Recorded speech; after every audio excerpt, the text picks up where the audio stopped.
living in the military hospital for 3 months. Once his tall and upright body had stood firm and proud on the training field, now illness had reduced him to skin and bones. Lying in that snow-white hospital bed, he looked as if he could fall apart at any moment. I had already buried his parents, raised our son and daughter with my own hands, and now I was here again, taking care of him day and night. From black hair to gray, 50 years had passed. Everyone said I was the model of a devoted wife, the greatest blessing the Reed family had earned in generations. Today his energy seemed strangely better, as if it were the final burst before death. Our children, with eyes swollen red from crying, stood at his bedside while he looked past them, his cloudy eyes fixed on me. The blinking light on the monitor pulsed faintly, the only sound in the room, the only sign of life between us. I thought there was something he wanted to tell me privately, something a husband says to his wife at the very end. Out of habit, I leaned forward, wanting to straighten his pillow, and asked softly, "Michael, are you uncomfortable anywhere?" But suddenly, with the last of his strength, he grabbed my wrist. His thin, bony fingers clamped down like rusted iron pliers, sinking deep into my flesh. The pain made me shudder. "Evelyn," he said, each word dragged out slowly. In the eyes I had looked into for 50 years, I saw something I had never seen before, a hatred so fierce it could have burned me to ashes. "The biggest regret of my life," he rasped, "was marrying you." My mind buzzed like a hammer had struck it. For a moment, everything went blank. He looked at my pale face, and a faint, twisted satisfaction appeared in his eyes. A hoarse laugh rattled from his throat, wet, broken, and filled with phlegm, like air whistling through a cracked beehive. Then he forced out his words again, every syllable scraping against his lungs. Anna White should have been my wife, my Mrs. Reed. If you hadn't interfered all those years ago, she wouldn't have that name, Anna White." It stabbed into my heart like an icicle buried there for 50 years, and he, with his dying breath, had twisted it cruelly. The poison spread instantly through my whole body. She was his distant cousin who had died young, the one he used to whisper about when he was drunk, the one he called pure and gentle, his eternal light. Every year, without fail, through wind or rain, he went to her grave and sat there for half a day. For 50 years, I had been a fool. Not only had I never doubted him, but I had even gone with him to mourn her. I sighed for that poor, kind girl who died too young, the girl he spoke of with pity and tenderness. I even gave our daughter the middle name Anne, just to comfort the regret I thought he carried in his heart. But it wasn't mourning. It was longing. The 50 years I had spent managing the household, caring for his parents, raising our children, devoting everything to him.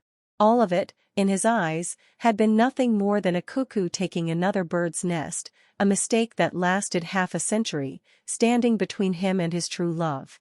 Everything I had given, every sacrifice, every act of endurance, was nothing but a cruel joke. A wave of hatred and absurdity swallowed me whole. My heart felt like it was being crushed by an invisible hand, torn apart from the inside. Even breathing tasted like blood. My vision blurred, and the shrill alarm of the monitor filled my ears, the last sound before I slipped away into nothingness. "Evelyn, hey, what are you daydreaming for? It's our turn. Come on." A familiar, youthful voice rang beside me. A warm, strong hand pushed at my shoulder impatiently. I gasped and opened my eyes. The pale hospital room was gone. It wasn't a hospital room or the blinding, shadowless lamp anymore. Instead, I was standing in a room with a sign that read Revolutionary Committee Office. The air was thick with the smell of old paper, red ink, and a faint trace of sweat. On the wall hung bright red slogans: "Grasp Revolution, Promote Production." The words were sharp and glaring. A young man in a crisp white shirt stood before me, frowning slightly as he looked at me. His straight brows and high nose, he looked exactly like the man I remembered at his most handsome, Michael Reed. Instinctively, I looked down at my own hands. They were fair and smooth, full of youthful vitality. My nails were healthy and pink, not a single wrinkle or age spot in sight. I was wearing a blue synthetic fabric dress, one my mother had the cloth for brought from Shanghai and sewn by hand. On the table lay a thin sheet of new paper stamped with a bright red seal. At the top were the words "Marriage Application Report." The date read Summer 1977. I was back.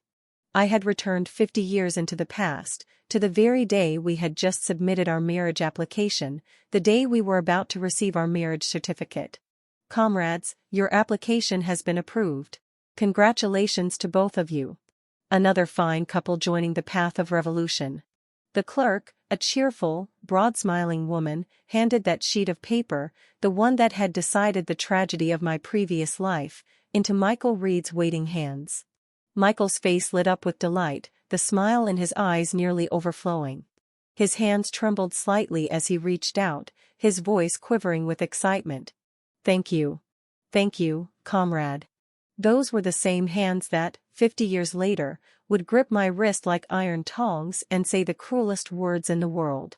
That same smiling face, so full of joy now, would, 50 years later, twist into hatred as he told me he had never loved me. That I was nothing but a shameful substitute. Just as Michael's fingertips were about to touch that paper, my cold voice broke through the air, sharp and sudden as a shard of ice smashing into the room filled with happiness. Michael and the clerk both froze, stunned. I slowly stood up, met the confused look in Michael's eyes, and turned directly toward the clerk. My voice was calm, firm, and unyielding. "Comrade, hello. We just talked it over. We've decided not to get married. We're withdrawing this application." "What?" Michael's smile froze on his face. He turned to me in shock, his voice cracking. "Evelyn, what nonsense are you talking about? Have you lost your mind? Are you overheated?" I couldn't even be bothered to look at his fake, panicked face. I kept my gaze fixed steadily on the clerk. The clerk looked flustered, glancing from me to Michael. But the report's already approved. The organization has recognized it. You can't just say you're not getting married. Young people, marriage isn't something to play with." "Exactly, because it's not a game," I said evenly, pulling my hand free from Michael's instinctive grip. My voice wasn't loud, but it was clear enough to fill the entire room. "That's why we need to be cautious. I finally understand today that Michael Reed and I, given our differences in ideology, family background, and future life goals, are fundamentally incompatible. A hasty marriage would be irresponsible not only to ourselves, but also to the army and to the country. We can't let personal feelings trouble the organization. Therefore, after careful consideration, we've decided not to get married." My words were logical, proper, and unassailable. Michael's face turned the color of raw liver. Shock and humiliation twisted across his features as he leaned toward me, lowering his voice in a furious whisper. "Evelyn, have you gone insane? Didn't you just tell me yesterday that you'd never marry anyone but me?" Michael's voice trembled with anger. "What is this? Are you trying to humiliate me in front of everyone?" I finally turned my head to look at him, the corners of my lips curling into a cold, cutting smile. Yes. In my past life, that was exactly what I had said. And because of those words, I made a fool of myself for 50 years. "Comrade Michael Reed," I said, deliberately widening the distance between us. My voice was calm and distinct, every word enunciated. "Please watch your language. Revolutionary comrades shouldn't indulge in bourgeois romantic nonsense. We were only seeing each other through an organizational introduction. Now that I've realized we're not compatible, I want to stop the loss in time and end this relationship. Is there a problem with that?" A sharp, echoing slap cracked through the air. My hand had struck Michael Reed's face, hard. He was completely speechless, stunned by my righteous tone. His handsome face turned pale, then flushed, colors shifting like a storm. I no longer cared about the anger or humiliation twisting his features. I reached past him, took the still-fresh marriage application from the stunned clerk's hands, and tore it cleanly in half, then into quarters, and finally into a pile of small scraps, which I tossed casually into the trash bin in the corner.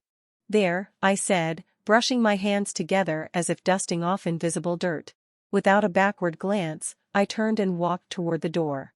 Summer sunlight poured in from outside, warm and dazzling. I narrowed my eyes slightly and took a deep breath. It was the scent of freedom, of a new beginning.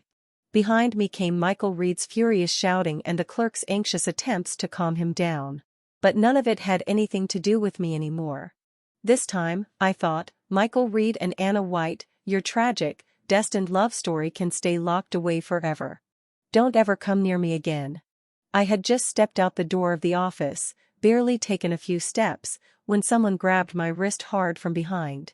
Evelyn, you owe me an explanation. Michael's eyes were bloodshot, glaring at me with barely restrained rage. His handsome face was twisted with fury.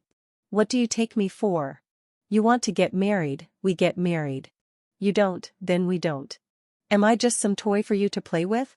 I yanked my hand free with force, my gaze colder than his. Michael Reed, let go, I said sharply. There's nothing between us now. Please have some self-respect. Self-respect? He gave a sharp, humorless laugh. Who was it yesterday holding my hand saying she'd follow me for life? And now you just turn your face and pretend you don't know me. Evelyn, I really underestimated you. You change faces faster than flipping a page. People nearby had started to look over curiously. I knew what that meant. In this era, a woman's reputation was everything, and Michael knew that, too. That's why he dared to shout like this here, trying to force me to back down. Too bad for him. He was facing a woman who had already died once, a woman who no longer cared about her pride. Comrade Michael Reed, I said, folding my arms and meeting his eyes coldly. You're right. I did say those words yesterday. But after thinking it over carefully all night, I realized I was wrong. I can't destroy both our futures over a moment of impulse. You're a promising officer. You should marry someone who can help your career, not someone like me who has nothing to offer but a family background and ordinary factory work. As for me, I continued after a pause, I've also thought it through. Rather than being a military wife, I'd rather contribute to our country's 4 modernizations. I stopped for a moment. Watching Michael's face grow darker and darker, I twisted the knife with deliberate precision. In the end, I said calmly, we simply want different things. We're not the same kind of people. You can't force something that isn't meant to be. An unwilling melon is never sweet. You of all people should understand that, shouldn't you? Then I lowered my voice just enough for only the two of us to hear. After all, there's always been someone else living in your heart, hasn't there? Michael's pupils contracted sharply.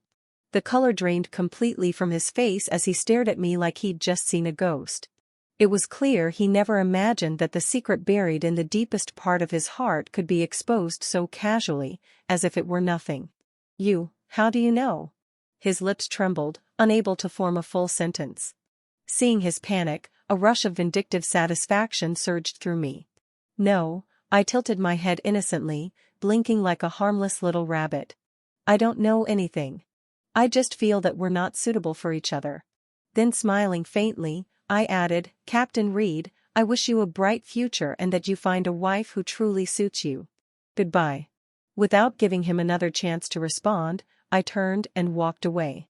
My steps light and steady, leaving him and his cursed love completely behind me. When I returned to the residential compound, the news that I had broken off the engagement had already spread like wildfire. The moment I stepped through the gate, I saw Michael's mother, Mrs. Reed, standing at my door with her hands on her hips like a hen ready to fight. A few of the army wives she often gossiped with flanked her, all glaring at me as if ready to pounce. Mrs. Reed was infamous in the compound, sharp-tongued and merciless. She could talk a living man to death or talk a dead one back to life. In my previous life, I had suffered plenty under her tongue. The moment she saw me, she raised her voice to a piercing shriek that could cut through 3 buildings. Well, if it isn't Miss Chin herself. Back so soon? What's the matter? Is our little Reed family temple too small to hold such a grand Buddha like you? You say you won't marry and that's that? You think you can just toy with our Michael like he's some fool? Neighbors started poking their heads out from windows and doorways, eager for gossip. Fingers pointed, whispers spread. This Evelyn girl's gone too far. The marriage report's already been filed. How can she just back out now? Exactly. What does she think Captain Reed is? Some nobody? He's young, successful. Where's he going to find a better match than her? She must just be acting up. Let her cool off for a bit. She'll come around. Mrs. Reed listened to the murmuring crowd, looking more and more smug, as if she already had me cornered. She was certain that a young girl like me would be too embarrassed to stand up to all this public pressure, that I'd bow my head and apologize just to save face. My parents, both intellectuals, were standing helplessly by the door, sweating nervously. They kept glancing at me, silently begging me to apologize and end the scene. But I acted as if I hadn't seen them. I walked straight up to Mrs. Reed, calm and composed, even wearing a polite smile. "Mrs. Reed," I said evenly, "I think you've misunderstood. What happened between Captain Reed and me was a decision we made together. How could that possibly mean I was playing with him? Together?" Mrs. Reed barked out a laugh as if I'd just told the funniest joke in the world. "Evelyn, you really do have a talent for making yourself look good. You were the one who caused a scene at the office, tore up the marriage report in front of everyone, and now you're saying Michael agreed to it. Who do you think you're fooling?" "Mrs. Reed," I said sweetly, tilting my head slightly, "how do you know I tore up the report at the office? Were you there at the time? Or—" I paused, still smiling. "Did Captain Reed run straight to you the moment he walked out just to complain?" My words caught her completely off guard. Mrs. Reed's face darkened, but I didn't give her a chance to catch her breath. I went on calmly, twisting the knife further. "A grown man gets into a small argument with his fiancée," I said evenly, "and instead of communicating like an adult and solving it, the first thing he does is run home to complain to his mother? Mrs. Reed, don't you think your son still hasn't been weaned? I certainly wouldn't dare marry a mama's boy. If we argued after marriage, would you come charging over like today, bringing people with you to block my door and fight my battles for him?" As soon as the words left my mouth, the courtyard fell completely silent. Everyone stared at Mrs. Reed and at Michael Reed standing behind her in stiff, speechless embarrassment. The term mama's boy was new in that era, but everyone understood what it meant. They'd all seen men who couldn't take a step without their mother's approval, and everyone knew that kind of marriage brought nothing but misery. Mrs. Reed's face flushed red, then turned white. Her whole body trembled with rage. You're talking nonsense, you rude little girl spewing filth from your mouth." "I don't think it's nonsense," I replied, standing straight, my voice clear and firm. "Everyone here knows the truth." I swept my gaze slowly across the crowd. "Uncles, aunts, brothers, sisters, this matter between me and Captain Reed is between our two families.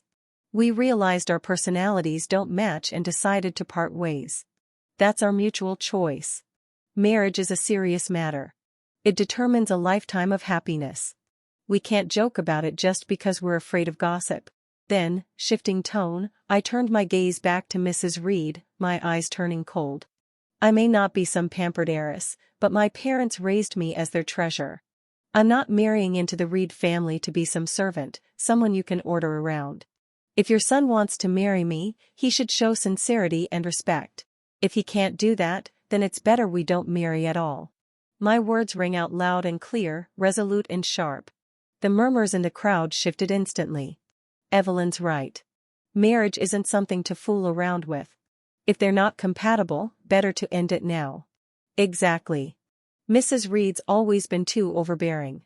If Evelyn had married into that house, she'd never have had a peaceful life. And Captain Reed, too, letting his mother make a scene like this. It's disgraceful." Mrs. Reed hadn't expected that quiet, well-behaved me could have such a sharp tongue. With just a few words, I had turned the whole situation around. Her lips trembled with fury as she jabbed a finger toward my face. "Fine, Evelyn, just you wait. You think breaking off the engagement will be that easy? You'll have to return every bit of the dowry our family gave you." Ah, there it was. Resorting to shameless tricks again. In my past life, she'd used the same move, wringing every penny out of my parents, the gifts, the savings, even the money they'd given to help us start a home. I let out a cold laugh. "Mrs. Reed, you must be mistaken. We only filed a marriage report. We never even got to the engagement stage. When exactly did your family give mine a dowry? Why don't I know about it? Was it gold bars, silver coins? Go on, show everyone here. Let them all see. In those days, times were tough. A dowry usually meant a few new sets of clothes, a wristwatch, maybe a bicycle at most. The Reeds had indeed sent over a few things back then, but that was nowhere near what anyone would call a dowry. Mrs. Reed's mouth opened and closed without a sound. She couldn't possibly admit that all they'd given were a few yards of fabric and some candy. That would be too humiliating. You're twisting words, she sputtered. I'm just telling the truth, I said coolly, taking a step forward and looking her straight in the eye. Mrs. Reed, let's make this clear today in front of everyone here in the compound.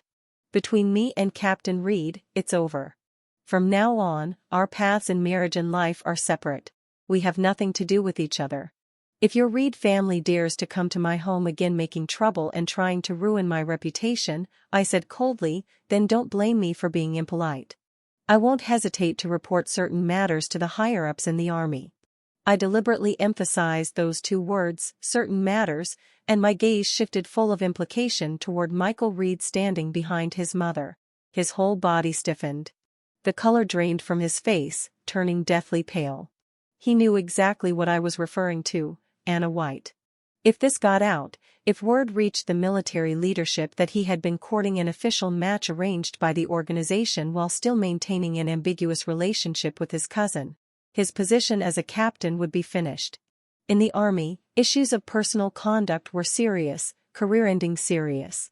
No matter how fierce Mrs. Reed usually was, she knew perfectly well which lines could never be crossed. Once her son's future was on the line, she instantly deflated. She shot me a venomous glare, but didn't dare say another word. Grabbing Michael by the arm, she dragged him away, both of them leaving with their tails between their legs. And just like that, the farce came to an end. My parents pulled me inside the house. My mother's eyes were red with anxiety, her voice trembling. Evelyn, how could you be so impulsive? Look what you've done, breaking off the engagement like this. What about your reputation now? I held her hands looking into her worried face and felt a wave of ache in my chest. In my previous life, it was exactly because I feared their worry, feared them losing face, that I had swallowed every insult from the Reed family for years, only to end up dying miserably. Mom, I said quietly, can a reputation feed me? Just for the sake of some hollow name, should I marry a man who doesn't love me, who keeps another woman in his heart, and spend my whole life being humiliated in his house? Would you want that for me? My mother froze, speechless. My father sighed, patted my shoulder, and said, enough, honey. Our daughter's right. It's us who've been too old-fashioned. If she can be happy, that's what matters most. If she doesn't want to marry him, then she doesn't. A daughter of the Chin family will never lack for suitors. Hearing my parents' support, the last stone in my heart finally settled. For the first time, I could truly breathe. My life could finally begin again. In the following days, rumors about me spread through the residential compound like wildfire. Some said I'd climbed too high and now looked down on Captain Reed. Others said I was fickle and unrestrained. The nastier ones claimed I must have done something shameful outside and been caught by the Reeds, which was why they'd broken off the engagement. Mrs. Reed, of course, fanned the flames behind my back, painting me as a shallow, immoral woman who despised the poor and worshipped the rich, while her son became the poor, pitiful man who had been betrayed. I ignored it all. People's mouths belonged to them. I couldn't control what they said. The only thing I could do was live my own life well and let the truth shut them up. Being reborn, my greatest advantage was the memory of the decades yet to come. I knew that this very winter, the country would resume the college entrance exam, the Gaokao, after a 10-year suspension. It would be a once-in-a-lifetime chance to change countless people's fates. In my past life, I had given up that chance for the sake of marrying Michael Reed. It had become my lifelong regret. In this life, I would never make that mistake again. I locked myself in my room and began rummaging through boxes for my old high school textbooks. Thankfully, my mother was meticulous. She had wrapped all my books neatly in paper and stored them safely at the bottom of a chest. They were all perfectly preserved. As I looked at those familiar formulas and words, my heart surged with excitement. I would go to college. I would go to the capital. I would leave this place that had trapped all my nightmares in the last life. But my peaceful days didn't last long. Trouble came knocking on its own. That afternoon, I was in my room studying when a commotion suddenly rose from the courtyard. Moments later, my front door was flung open with a loud bang. Frowning, I stepped out and froze. A girl in a white dress stood at the doorway, her hair in two long braids. Her face was delicate but pale, and her eyes brimmed with tears, her whole body trembling as though a light breeze could knock her down. Behind her stood Michael Reed, his expression a mix of anger and heartbreak. And beside him, Mrs. Reed, looking smug and eager for a show. The yard was already filled with curious neighbors crowding in to watch. I narrowed my eyes. Anna White. So, she had come. In my previous life, I had only ever heard her name, never seen her in person. Michael had always said she was sick and living in the countryside recovering. I never imagined that in this lifetime, she would appear before me so soon. Evelyn, Anna began, her voice trembling as if she might cry. It was soft, fragile, like a tiny white flower swaying helplessly in the wind. Please, I'm begging you, don't break up with Michael. It's all my fault. I shouldn't have come here. If my presence has caused any misunderstanding between you two, I'll never forgive myself. As she spoke, tears spilled down her cheeks like broken pearls. Her fragile sincerity could have melted the heart of anyone watching. The neighbors immediately began whispering among themselves. Who's that girl? She's so pretty. Sounds like she's the reason Evelyn and Captain Reed broke up. Oh my, looks like we've got a love triangle on our hands. Michael instantly stepped forward, shielding Anna behind him like her guardian angel, glaring at me with righteous fury. Evelyn, if you have a problem, take it out on me. He snapped. Don't make things hard for Anna. She's in poor health. She can't handle your temper. A perfect performance. What a touching scene of a hero protecting his delicate damsel. Mrs. Reed immediately joined in, dabbing at imaginary tears with her handkerchief. Oh, what terrible sins have I committed? Our poor Anna has been frail since childhood. She only came to the city for treatment, and now she has to suffer such injustice. Evelyn, what has our Reed family ever done to you for you to torment us like this? The three of them, mother, son, and poor cousin, played their parts flawlessly, singing in harmony. In an instant, they painted me as a heartless, unreasonable woman who bullied a weak and sickly girl. If this were my past life, the old Evelyn would have been struck down by such an ambush, unable to defend herself while they dumped all their filth on me. But not this time. I watched their pathetic little performance and almost laughed. Slowly, I stepped down the stairs and walked toward Anna White, a faintly concerned smile curving my lips. You must be Anna, I said gently, the cousin Mrs. Reed often talks about, right? My calmness clearly startled her. She blinked and nodded awkwardly. Yes, Evelyn. Oh, how funny, I exclaimed in mock surprise, taking her hand warmly. Just the other day I was telling Captain Reed, since you two are so close and he clearly can't stop thinking about you, why doesn't he just marry you instead? It would make a perfect story, family marrying into family, so touching and convenient. The words had barely left my mouth when the entire courtyard went dead silent.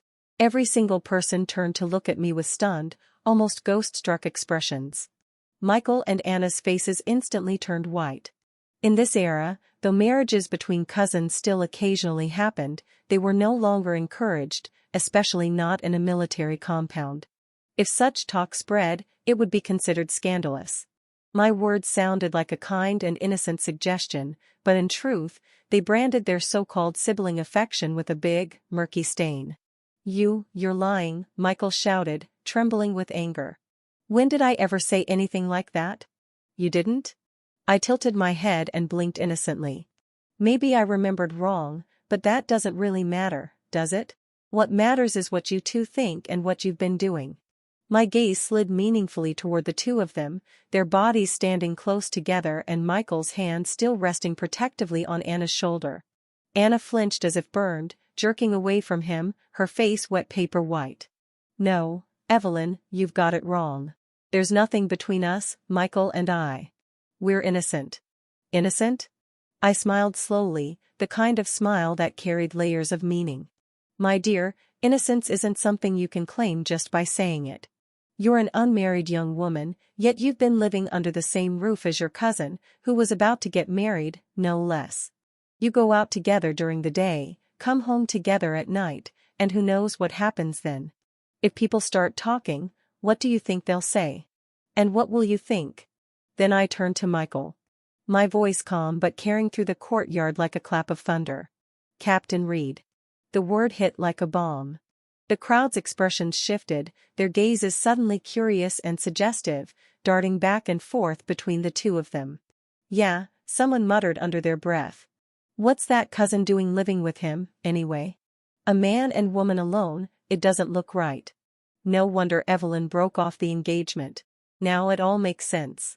If it were me, I'd do the same. Under the weight of the neighbor's stares, Anna began to tremble all over, her tears flowing harder, sobs shaking her frail shoulders. She turned helplessly toward Michael, silently begging for rescue. Michael's face was twisted with fury and humiliation. His pride as a soldier couldn't bear those suspicious looks. He'd never imagined that instead of being the one to frame me, I would turn everything back on him with just a few words. Evelyn, he said through gritted teeth, his voice low and shaking with rage, don't you dare slander us. Anna only came to the city for medical treatment. She's been staying at my house temporarily. There's nothing improper between us. We're perfectly decent. Medical treatment? I repeated, my eyes lighting up as if intrigued. Oh, what illness? Is it serious? Which hospital is she seeing? The military hospital, right? Which doctor? Do you need me to accompany your cousin for her checkup? My barrage of questions made Anna retreat step by step, her face turning even paler. Of course, she wasn't in the city for treatment at all. That was just the excuse they'd used to justify her living in Michael's house.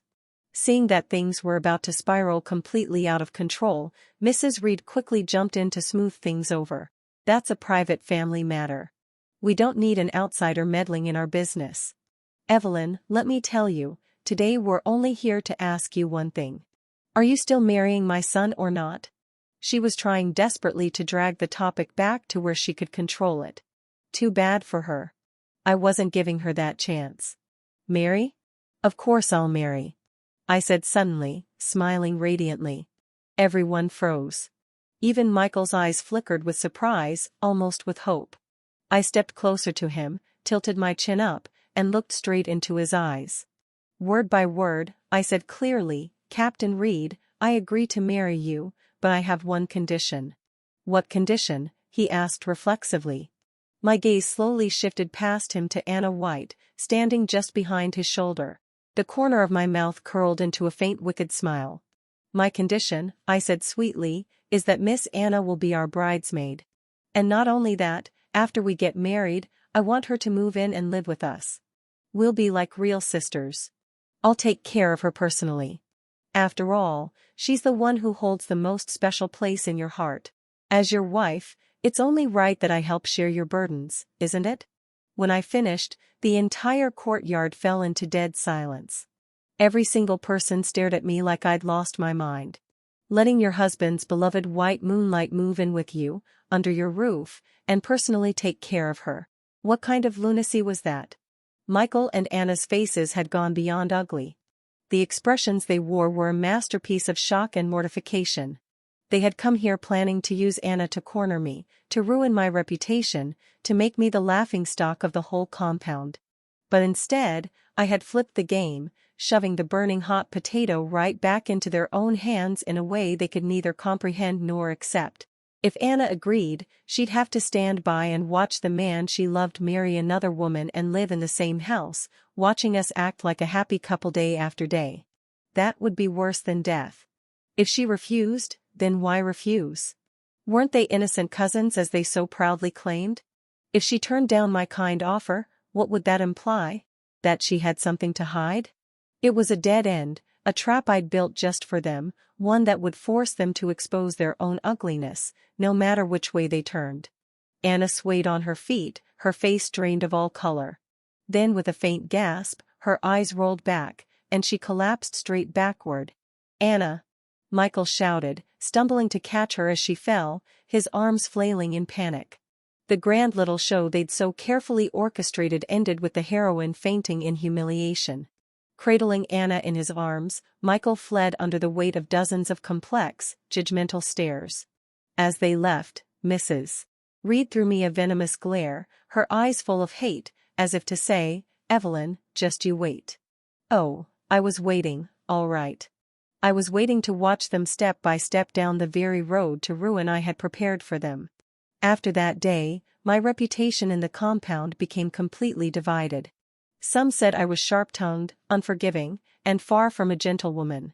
But others, especially the army wives who had spent years suffering under domineering mothers-in-law, said I had done the right thing, that I had put those bullies in their place. Either way, one thing was clear. People now knew that Evelyn Quinn was not someone to be trifled with. The Reeds, for their part, went unusually quiet for several days.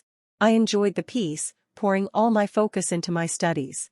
Picking up high school subjects again after 50 years wasn't easy, but I had something no one else in this era possessed. Decades of life experience, sharpened reasoning, and a mature way of thinking far beyond my peers. I created a strict study plan for myself, studying from 5 o'clock in the morning until 11 o'clock at night. Aside from meals and bathroom breaks, I practically lived buried in my books. My parents watched with both pride and worry, their hearts aching. Every day, they found new ways to cook something delicious, trying to keep me healthy. That evening, I was struggling through a particularly difficult math problem when my father knocked on the door and stepped in, holding an envelope in his hand. "Evelyn," he said, "the postman just delivered this. It's a letter from the capital." "The capital?" I froze for a second, taking the envelope from my father's hand. Across the front, in bold, elegant strokes, were the words, "To Evelyn Quinn." The handwriting was completely unfamiliar. I tore the envelope open.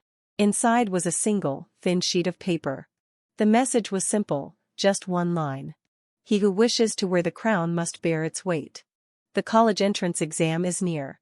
Take care." There was no signature, only a small, embossed gray emblem at the bottom, shaped like ashes, impossible to make out. I held the paper between my fingers, lost in thought. At this point in time, who could possibly be writing to me from the capital? In my previous life, my path had been so simple, so ordinary. I'd never had any connection to anyone important, certainly not anyone in the capital. Could my rebirth have triggered some kind of butterfly effect, altering events I couldn't yet see? I held the letter under the lamp, studying that faint gray emblem over and over, but no matter how long I stared, I couldn't decipher it. Eventually, I gave up. Whoever sent it, friend or foe, the message itself was clear enough. They were right. The college entrance exam was approaching, and that was what mattered most now. I carefully folded the letter and put it away, then threw myself back into my studies. Time flew by. In the blink of an eye, it was November. The government officially announced the restoration of the college entrance examination. The news hit China like a thunderclap in spring. Across the country, countless young intellectuals who had lost their youth to chaos wept and celebrated. For the first time in years, hope had returned. I registered immediately. But as I walked out of the registration office, I ran straight into Michael Reed. He'd lost weight, his skin tanned darker. His eyes were filled with complicated emotions, anger, resentment, and something that looked strangely like regret. "You're signing up for the exam, too?" he asked, his voice rough. "Can't I?" I replied coolly. He hesitated, as if wanting to say more, but in the end only muttered through clenched teeth, "You'll never pass. Don't waste your time." Then he brushed past me and left. I watched his retreating back, and a corner of my lips curled into a cold smile. "You think I won't pass, Michael Reed? Just wait." I would not only pass the exam, I would be admitted to the best university in the entire country. I would rise to heights he could never dream of reaching. And from then on, he would have no choice but to look up to me for the rest of his life, regretting every single word he said today.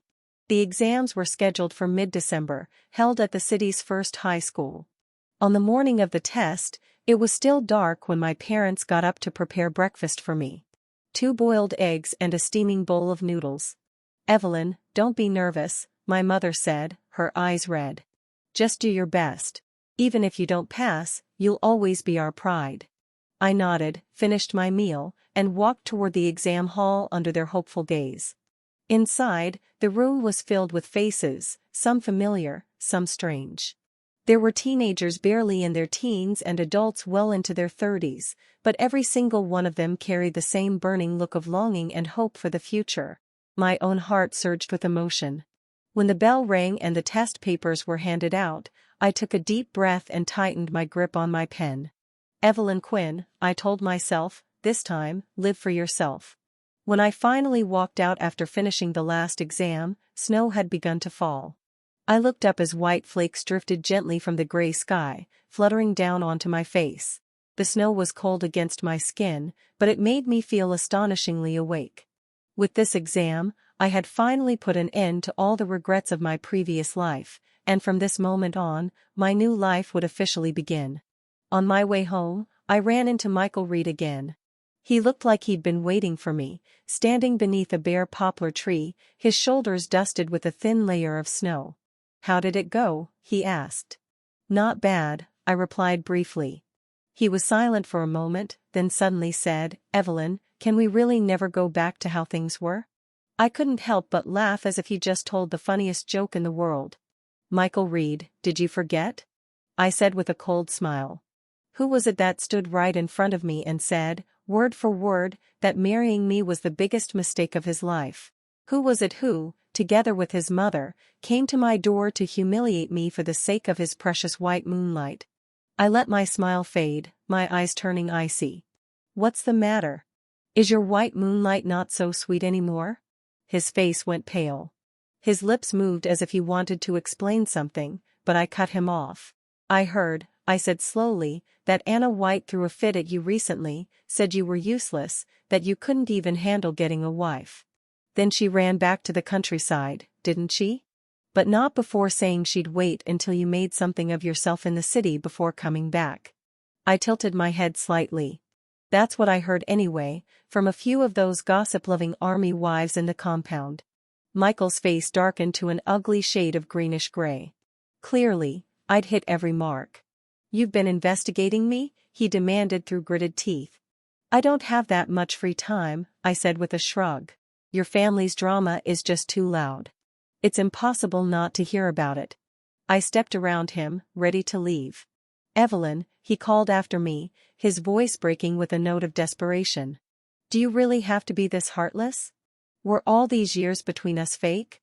I stopped walking, but I didn't turn around. "Love?" I said softly, my voice carrying faintly in the wind. I let out a quiet laugh. "Michael Reed, when you finally figure out what love really means, then you can come talk to me about it." And with that, I didn't look back. Step by step, I walked into the swirling snow toward my bright and boundless future. The days waiting for the exam results were agonizing, but also full of hope. And during that time, something unexpected happened in the military compound. Michael Reed's commanding officer, the stern and upright Colonel Yin, came to my house in person. He wasn't there for my parents. He was there for me. In my father's study, he got straight to the point. "Comrade Evelyn Quinn," he said, looking me directly in the eye. "I'm here today on behalf of the organization. I'd like to have a talk with you." I was a little surprised, but politely gestured for him to sit. "I've heard about what happened between you and Captain Reed," he continued gravely. "And I've also heard what you said at the compound gate, that you wanted to contribute to the nation's modernization efforts rather than just be a soldier's wife. Is that true?" I nodded. "It's true." Colonel Yan's expression softened with approval. "Good. That's the kind of ambition a woman of the new era should have." He paused for a moment, then added, "However, being a soldier's wife and contributing to the country are not mutually exclusive. Behind every outstanding soldier, there's an equally outstanding partner. I came today," he said, smiling slightly, "to introduce you to someone." I blinked.